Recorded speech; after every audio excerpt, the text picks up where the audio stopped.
dalam pelajaran dalam mata kuliah organisasi komputer, yaitu struktur fungsi CPU dengan tujuan menjelaskan tentang komponen utama CPU dan fungsi CPU.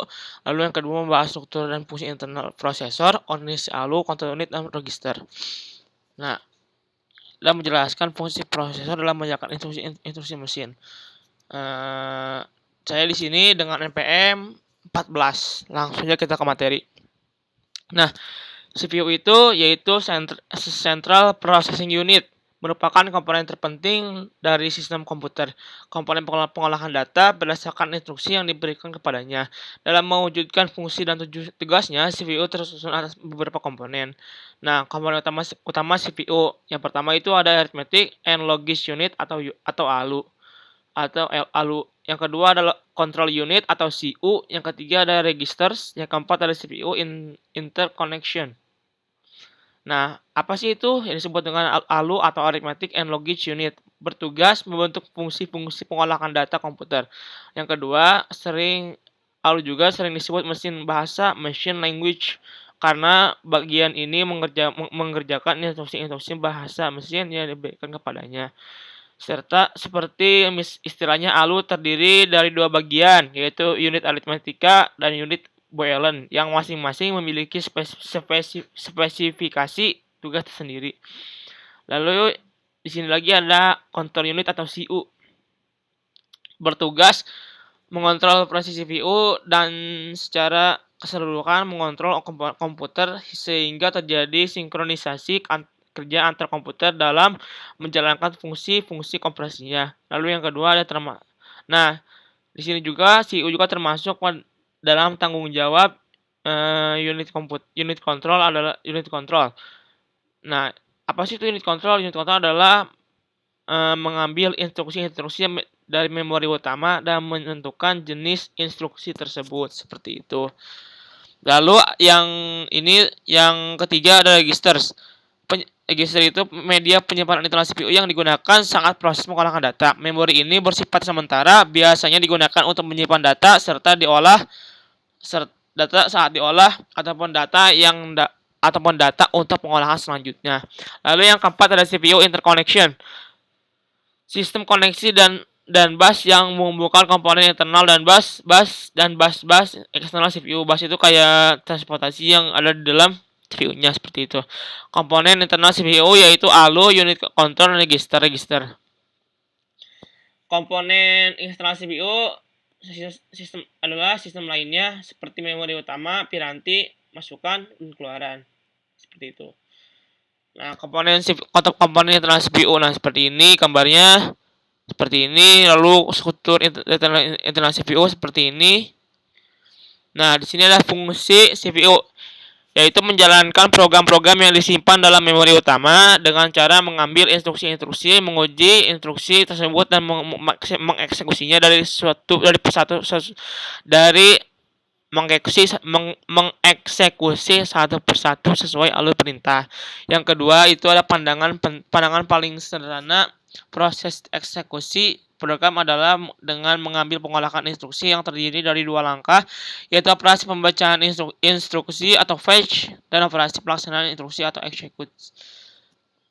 Kenapa ada program? Hardware sistem yang instruksinya dikendali oleh kombinasi hardware tidak fleksibel, kabel, jumper dan sebagainya. Rumit. Dibuat kendala propose hardware yang bisa menerima kontrol signal, seperti itu. Jenis kontrol signal menentukan instruksi yang akan dijalankan, seperti itu. Apakah program itu serangkaian langkah-langkah atau sequence of steps? Pada tiap langkah dilakukan sebuah operasi logika atau aritmetik. Untuk tiap-tiap operasi disediakan sebuah kode instruksi yang unik. Satu kode instruksi mengandung satu set kontrol signal yang dapat dimengerti oleh hardware atau perangkat keras. Eksekusi program ke siapa saja yang terlibat.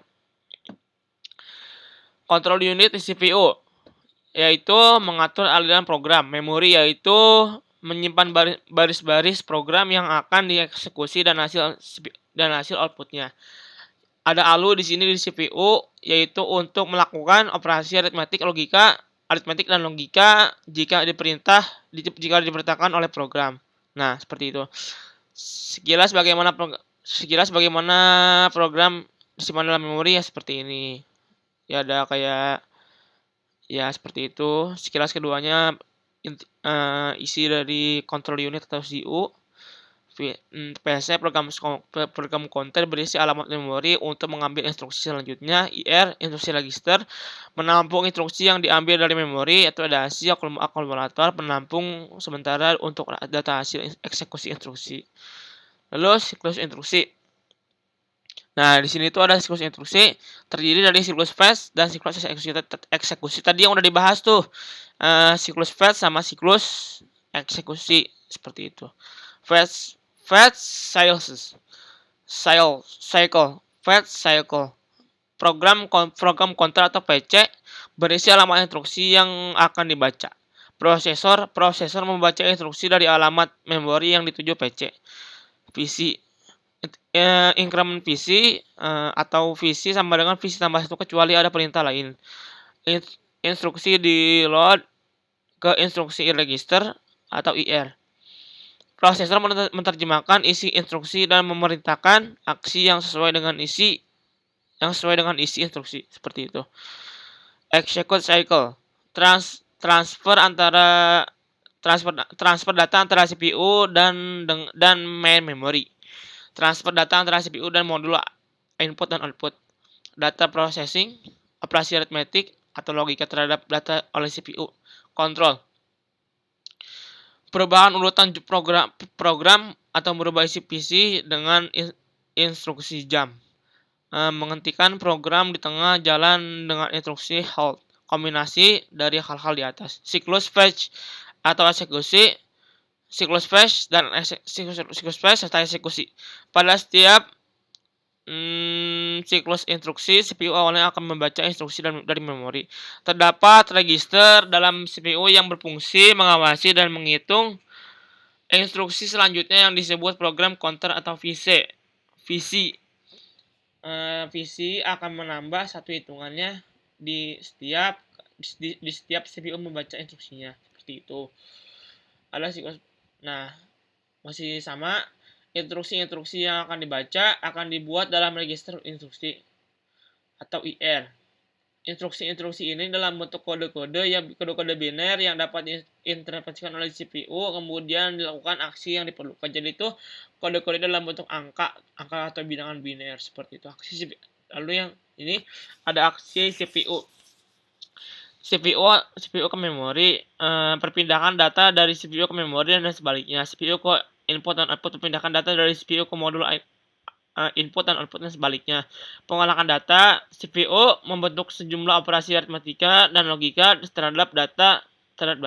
Kontrol merupakan instruksi salah satu pengontrolan fungsi atau kerja, misalnya instruksi pengubahkan urusan eksekusi seperti itu. Lalu ada di sini ada elemen siklus eksekusi. Nah, di sini ada interval. Bisa dilihat sendiri interval interum. Nah, seperti itu. Ini ada interum.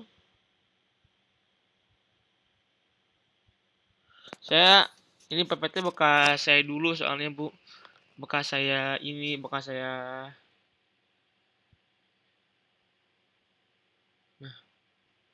Nah, sampai situ aja tentang CPU dan video tentang dua itu. Sekiranya mohon maaf bila ada kesalahan dan ada ini, kurang lebihnya mohon maaf. Wassalamualaikum warahmatullahi wabarakatuh. Terima kasih banyak.